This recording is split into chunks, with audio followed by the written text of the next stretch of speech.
આજે કેટલા સમયથી પાલનપુર પાલિકામાં ભૂંડ પકડવાનું, ગાયો પકડવાનું, કૂતરા પકડવાનું એક ટેન્ડરની પ્રક્રિયા કરવામાં આવે છે, ખાલી કાગળ ઉપર.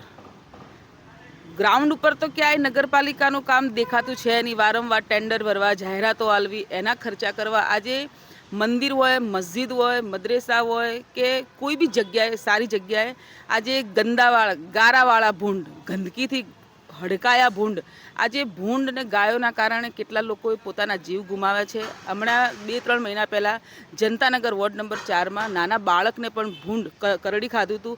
પણ તો બી આ નગરપાલિકાના પેટનું પાણી હલતું છે નહીં.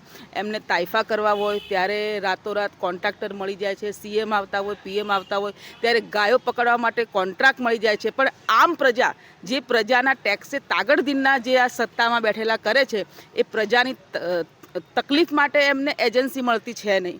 માત્ર એમના તાઇફા કરવા રાતોરાત એજન્સી આવી છે. હું તો મીડિયાના દ્વારા કહેવા માગું છું કે નાના બાળકોને આ ભૂંડ કરડી ખાતા હોય તો ક્યારે આ ભૂંડના કારણે પાલનપુર પાલિકાને ખૂબ મોટું નુકસાન ભોગવવાનો વારો આવશે.